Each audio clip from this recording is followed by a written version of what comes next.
Right, when you're ready. I'm ready. Okay, well, I'm Simon Solomon. We are here at Africa Liberation Day in Birmingham. St. George's School is where it's taking place this year. It's been taking place over the last couple of days, so this is the second and concluding day of Africa Liberation Day. We've had some great speakers, and one of them is Professor Daley, Professor Patricia Daley, who is a professor of human geography of Africa at Oxford University, and we're going to hear from her now about her particular interest in the human geography of Africa and how that sort of feeds into Africa Liberation Day and the theme of Africa Liberation Day, which is Pan-Africanism, the true path to liberation. Well, good afternoon. Okay. Good afternoon. I became interested in the study of Africa actually from being around African refugees from the Pan-African Congress and the African National Congress in the 1970s. Many of them were in London, and I was, as a young student, I engaged with them, and I wanted to study refugees. I wanted to understand the situation of somebody who's forced to leave his or her country, could not return, and that sense of, I found it was quite often a sense of displacement, disruption, anxiety. There were certain insecurities that came from being a refugee. So I wanted to study that, and that's how I became interested in Africa, and I did my PhD research on refugees in Tanzania. Okay. And from then on, I became more and more interested in how Africans, I suppose, how the causes of refugee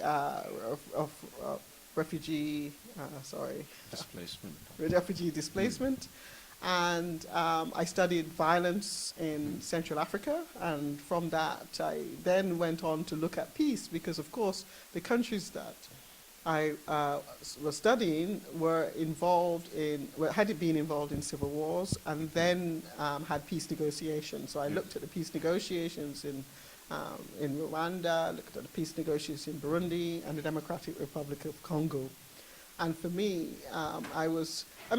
peace negotiations, you think two parties are coming together to resolve their differences and so on, but these are very organized, orchestrated events where run often by the international community, with a universal agenda, and it's very difficult for the ordinary people, an ordinary citizen, to be involved in peace negotiations.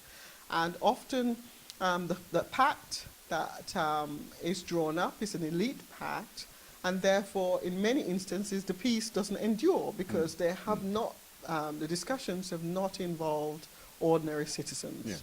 So in many of the areas where I study, certainly in Burundi now, you have had elections, they're called democratic elections, but the living conditions, right, is what some academics have described as no peace, no war, or persistence of low-intensity violence, because people haven't come together to talk about their futures, what sort of futures they want to imagine, and how they would go about it, what direction and routes they want to take. So I'm very critical of the international peace negotiations procedure. There are times when peace endure in Africa, but most of the time those negotiations are really not they will stop the fighting. In most cases they do, and save some lives, but in terms of long-term sustainable peace, they're not. And so that's why I continue to campaign, both I'm a scholar but also an activist, and I continue to campaign for African liberation. Right. And that's why I was invited here today to speak about Pan-African solidarity and the way forward in the 21st century. And I was delighted to take up this opportunity because it's something that I'm thinking through myself, and I wanted to learn here as well as try to educate, because that's my job. Right, excellent. Well, we certainly learned a lot from the presentation you gave earlier. One of my thoughts is in a sense, we're coming full circle in terms of the impact of displacement and the kind of situation that we see with a lot of our African brothers and sisters experiencing as a result of the displacement through war, through poverty, and so on.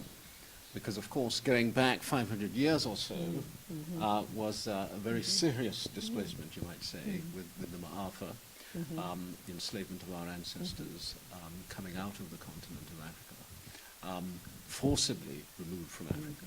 But now we see a situation where, because of the issues, some of the issues you mentioned, wars and so on, Africans are fleeing the continent in order to find peace and security quite often, in order to escape from poverty, in order to provide for family and so on. Is there an underlying cause or reason for all this? I mean, I'm prompting a potential answer in the sense that going back to the process that started some 500 years ago, it was because of a certain group of people that started that. And it seems to me that same group of people have some influence, and I think you've alluded to that in what you just shared with us. I mean, yes. Imperialism hasn't, I mean, some people will argue that imperialism started in 1492 when Columbus set sail and so on. And Africans lost control of their economies from about, it varied, obviously, it's varied from one part of the continent to another. But from about the late 19th century, Africans lost control of their economies. And whatever was being produced was not being invested on the continent for the enrichment and the development of and the well-being of the people. And that continues to be the case up to today. Yes. You know, more money leaves the continent than actually, goes. I mean, we are encouraged to think that development aid and is a wonderful thing and it's going to transform Africa. Aid will never transform Africa because more money leaves the continent, illegally often, than the countries receive as aid.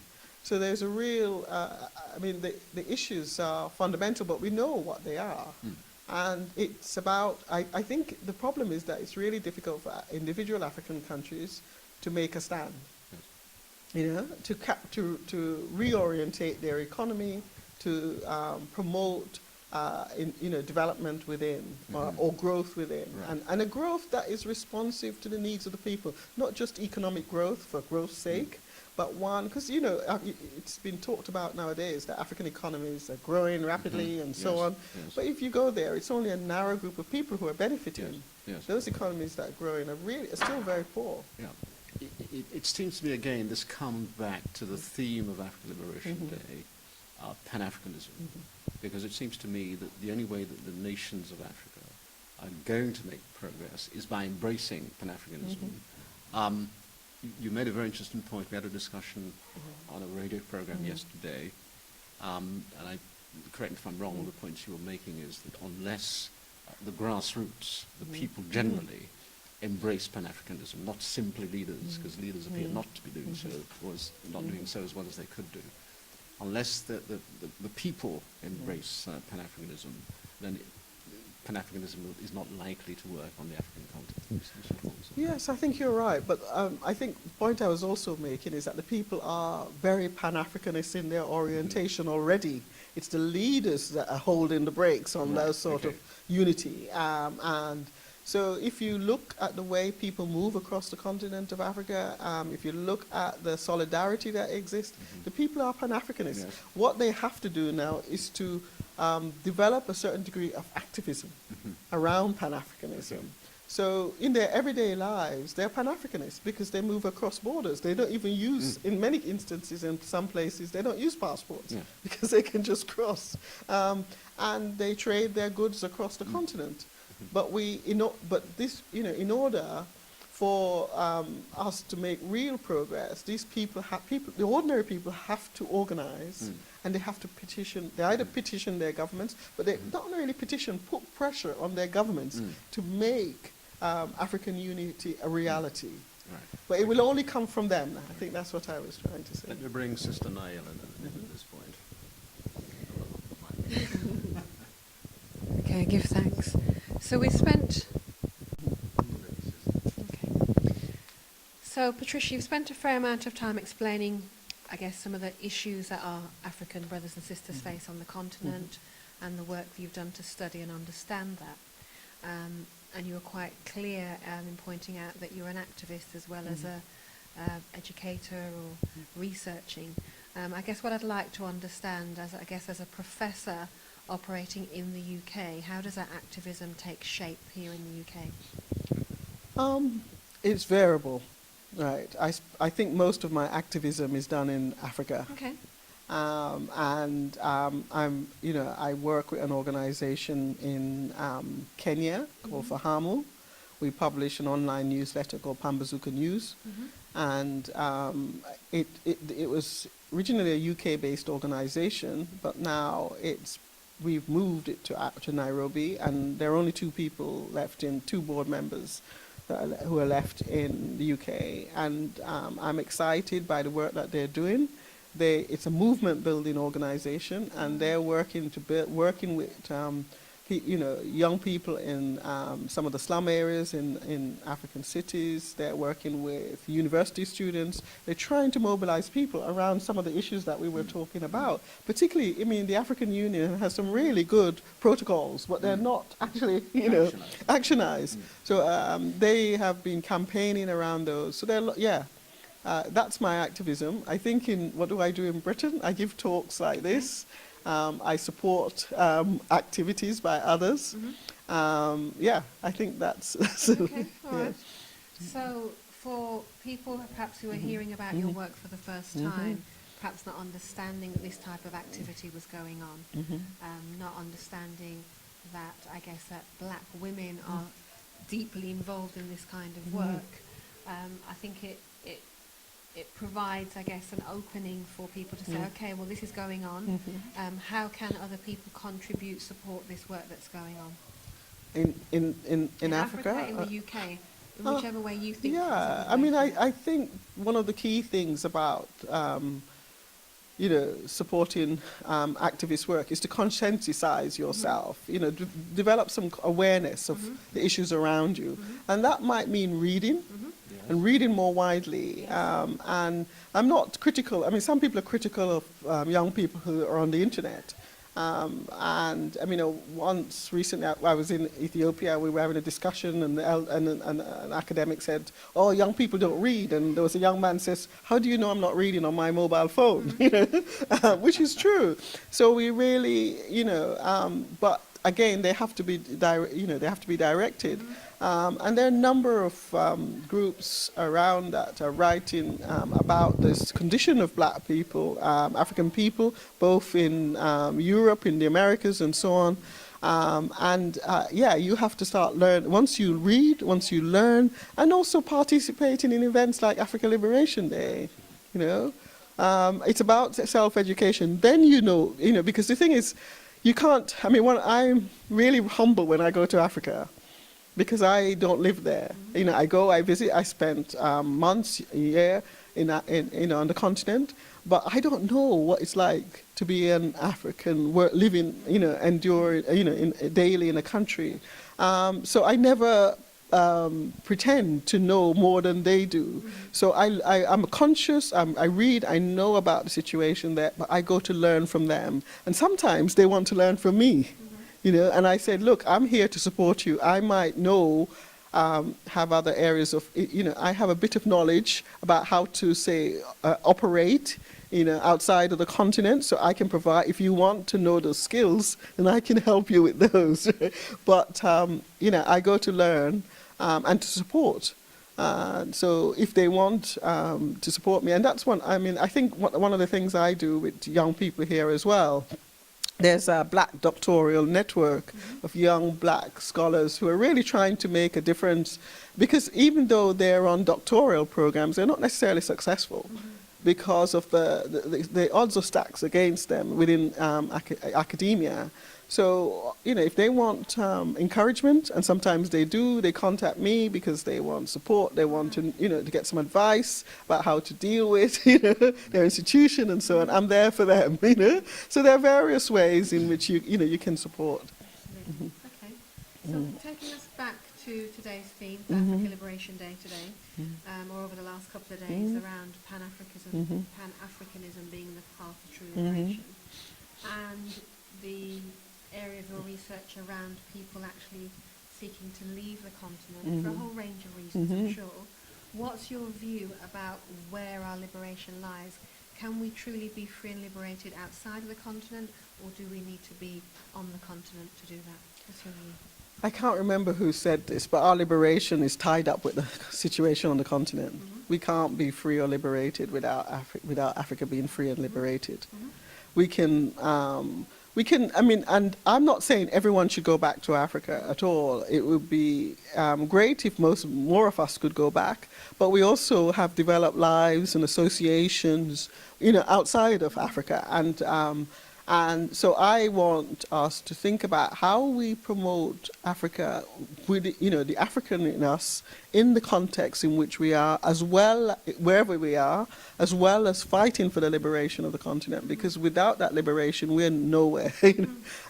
So that's what, that's my goal. That's an interconnected approach with activities on the continent and wherever we are. Wherever we are, because we are global. I mean, one of the, the title of my talk today was Global Africans, because we're all over the world. Wherever you go, you meet an African, and they make their lives wherever they are, because we know how to live on the margins. We know how to live in places where we are not welcome, and we survive and we thrive. We're not victims. We thrive. And we fight and we survive. And I think that energy is really important for the future, because with, if the planet is, with environmental crises on the horizon, with economic crises, who are the strongest? Because we have that survival skills and those strategies. Yeah. And I think it's important, the work that you're doing, and I think we're blessed to have you come here and speak. We've had a range of speakers come here over the last couple of days, looking at historical events. You're bringing the human geography aspect. We've had a speaker speaking about women and their roles in leadership, both here and on the continent. So we're getting a diverse range of information and education from a range of speakers. And I think we don't get that anywhere else. There's no other time of year in the UK that I'm aware that we come together as African people. We have the wealth of knowledge and wisdom and experience that you bring for us here in one place. So I'd like to encourage people to continue to take advantage of African Liberation Day that happens every year at this time, stemming from the original Africa Freedom Day, which was established in 1963 from my memory. So yeah, and it's originally listed, as you say, for 25th of May, but we celebrate it on the closest bank holiday, allowing for people to take time from their busy schedules to come out to improve their awareness and commitment to liberation. Simon. Thank you, Mrs. Snyder. I'm going to go back to a couple of points you raised in your presentation earlier on. One of which was a reference to nationalism as being a Eurocentric construct. Raised an alarm bell to some extent, because one of the things that certainly the Right Honourable Marcus Mosiah Garvey promoted was black nationalism. And I know that one or two other persons in the audience perhaps had some concerns about that as well. I certainly got the point you were making in relation to that, because as you rightly say, we are a global people. We always have been. We are the people that we are the first people of humanity and civilization. We spread from the continent of Africa to other parts of the world, and we've been doing that continuously over the last 200,000 years, or however long we have been here as Homo sapiens sapien. But to go back to that point, because it's as well that we try and put that in context. One of the things that certainly our people need is a focus on nationalism. So it's getting that balance, or if you like, explaining that, encapsulating that in a way that does not offend those who are living the legacy of the Right Honourable Marcus Mosiah Garvey. Yeah. Just give us I your think we thoughts have on to be careful about nationalism. Right. Nationalism is, and I am talking about nationalism in terms of how it was conceptualized as arising from the development of the nation-state idea in Europe, from about the Westphalian state. And that's a state that was based, the ideas around that emerged and have grown, and which has actually impacted negatively on us, is that security, it was really a security agenda, actually, and secure capital, to secure, to make sure workers submit to capital and to secure the state. And the idea was that the state, a stable state was a homogeneous state, right? And the state went on to promote ideas of nationalism, and it's about belonging to that national territory, right? There are other, to say that only certain people can belong. And if you belong, you have those attributes. Yeah. So I find that very problematic because it has impact on us. Socialism was a form of nationalism. Nazism was a form of extreme form of nationalism. And whenever we hear about nationalism now, you hear in the US, it's America first. Brexit is a form of nationalism, and that's really dangerous because the consequence of that is expulsion, exclusion, expulsion, and probably genocide. If you go the logical route of where nationalism goes. Marcus Garvey could talk about black nationalism at the time, probably. Nationalism itself wasn't seen as problematic. And we shouldn't hang on to a terminology which has become redundant and which has proved to be otherwise to be problematic for society, for people. Right? So we need to think about what other concepts. And this is where we are, somebody yesterday was talking about the development of new concepts. How can we, new terminologies. And we need a new terminology. Nationalism isn't the one for us. Right. Okay. Because when it's used in Africa as well, it's actually quite dangerous. Right. Look at South Africa. South Africa for our South Africans. Absolutely. Right? So, which is why I say Yeah. I understand the point, your point you're making, because again, when you think about carving up of Africa by the Europeans, that was, if you like, an expression of that, because they then wanted each little nation to be owned by one other European nation and so on. well, they didn't even create a nation, sorry. They created territories, European territories, Absolutely. French West Africa. It wasn't a national, our nation. Okay. Sorry. But still within those territories. Okay. Yeah. Okay. Can I just comment on that point?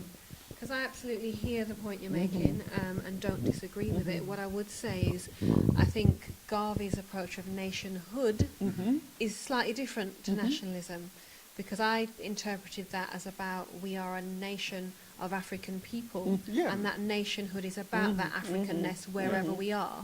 So that nationhood and race first principle. So yes, it was about building nations wherever we are, but not necessarily in the same nationalistic way that Europeans concept. And I think actually the fact that he used a slightly different word, I think we can potentially capitalise on that, again without no pun intended, that nationhood or nation building is different to nationalism. So I absolutely wholeheartedly agree with the issues that you have with nationalism from that Eurocentric standpoint. But I don't think the concept of us building nations as African people wherever we are should be totally dismissed. Yeah, I'm not dismissing it. I think, I'm very for collectivities, for black people to recognize the commonalities that we have. Our historical experience are in common wherever we are across the globe. And we are people, and that should unite us. But we don't have to use, I even prefer the term nationhood, but nation building I find very, very problematic. And we don't need the European terminologies and concepts to enable us to come together as a people. And I'm not a Garveyite in the same way as others. I believe in the liberation of African people, but I'm also conscious that there are other people around, Hubert Harrison, for example, who were articulating very progressive agendas at the same time, and actually was a mentor to Garvey. In the end, they sort of parted. But I'm just saying that there isn't just one way of understanding the need and even the concept, the need for black people to come together and to work together. The only way we're going to succeed if we come together and work together. Absolutely. So I'm not, So black peoplehood, whatever, we need to come up with another language. Ubuntu, I prefer Ubuntu Yeah, to black nationalism. We concur. That's an African We love term. Ubuntu. All right. And just to be clear, because I'm getting the impression you might think we're being a little bit hostile towards No. We're not. Yes, we are Garveyite, but we're not being hostile towards it. It's about getting just clarity on those particular points. And to go back to the other point, because again, from a Garvey perspective, certainly one of the things that Garvey said and felt was that we cannot be ourselves as Africans unless we are on the continent of Africa. Now, I'm prepared to accept that. That perhaps might have been an appropriate expression at his time, but not necessarily now. Because the point was made is not all of us can return to Africa. Some have links here that we may not necessarily want to break. But certainly from a mental and spiritual perspective, we can realign ourselves back with our ancestors on the continent. Is there an issue, do you think, that we Africans in the diaspora have in terms of connecting back with our ancestors? We still, both you and I hail from that little island called Jamaica, with little what Pritalo. We know that expression. But even there are some Jamaicans in inverted commas who do not want to identify with the identity of African. Just give us your thoughts on that. This is really about education. I grew up in rural Jamaica. My grandmother probably did primary school education, never went on beyond that. But somehow she had this sense of Africa, a positive sense of the continent. And either she was a Garveyite, but she used to she used to recite to me us Claude McKay poems. Right, So I suppose that it came from that. But I was just thinking, but even so, she managed to retain that connection with Africa or sense that connection. And I think that's what I was trying to say in my talk today, is that whatever we are, right, we have, most of us anyway, have this sense that there's something, we're from somewhere else. We belong somewhere else in terms of our mind, our spirituality and so on. It's not, so, I don't condemn those people who don't want to align with the continent, but I cannot, because I understand where they're coming from. The onslaught, the imperial onslaught against Africa, same in South Africa during the apartheid era. Nothing good was said in the media about the African continent. There wasn't much good in the media about Africa, in Jamaica, in the Caribbean. And in the United States, all they saw was famine, destitution, desperation, and that was deliberate. Yes, of course it was. It was deliberate. And once we realized that, and once they realized that, I think things will change. And I have a cousin in Jamaica. Well, she's not in Jamaica now, but I used to have a cousin there. And I went back, say, about 5 years ago, probably a bit more, and we were chatting, and we were talking about my trip to Africa, and she said, "Patricia, I know we're African now." So I said, "Really?" And I said, "How do you know?" And she said, "Nigerian films." She said, "We behave exactly the same way. The same. I can see." And I said, "Okay, it took a Nigerian film to make you realize where you come from." Yes. you know, I was really pleased, you know, because I thought, you know, it doesn't matter all the, you know, the telling that we've been talking and they're trying to educate them. It was, they had to see it for themselves. It was Nollywood. Yeah, it was Nollywood. Right, okay. So, Well, they say yeah. that Jamaica is little Nigeria. And Yeah. some people say that. So yeah, I think that will take time. Mhm. And I think, you know, if African countries, if the continent was at the same level of material development, right, as the West, or, you know, even as Jamaica, because some countries are much poor. I mean, they're not poorer than Jamaica, but the level of material development in Jamaica is higher because we have a smaller population and so on. But if African countries were at that level and people were to be aware of it, I think all this idea about they're not African would go. Okay. You know? Going forward then, into the 21st century, we're in the so-called 21st century European concept or construct. Give us some of your thoughts on what nations in Africa, and indeed Africans in the diaspora, should be doing to improve Pan-Africanism. Well, well, the first thing is, You mentioned education, for example. well, education is really, obviously, education is central to improving our knowledge, right, of Pan-Africanism. And I think that's what I was trying, in my talk today, I was talking about the histories and geographies of black, you know, of Pan-African internationalism and black solidarity across the world, because I think we need to be aware of that. Yes. And we need to, one of the things that we need to do, you know, even talking to our comrades here in Birmingham, there's a need to document and develop, you know, those connections that we, you know, Yes. document them so that we can teach young people and the next generation will know about them. A lot has been talked about the youth here. Many, you know, I went to a conference in Addis Ababa about Pan-Africanism in 2013 and again in 2014, and the young people there were saying, actually, you know, we don't want the Pan-Africanism of Kenyatta, we don't want the Pan-Africanism of all those people, you know, who were in the Pan-African movement, but when they got into power, you know, they blocked us. Yes, You know, yes, they did all the yes. things that they were campaigning against, you know. So we've got to have a Pan-Africanism. We have to articulate a Pan-Africanism, not of the leaders. That's why I'm saying Yes. we have to have a Pan-Africanism of the people. We have to show the people why it is necessary for them to work together, to organize in order to be able to change their lives. Actually, I think, you know, within the continent of Africa, that is it's changing, and people are becoming far more conscious because the situation now in many African countries, you have elections after elections after elections, and the living conditions get worse. Right, yes. And you know, and you just got a small elite who are actually, you know, accumulating all the resources, That's right. and the bulk of the, you know, of resources anyway, still being taken out of the continent. So people's consciousness are being raising, but it's up to us, not just here, but also in Africa, to build these movements, to build these links, to nurture them.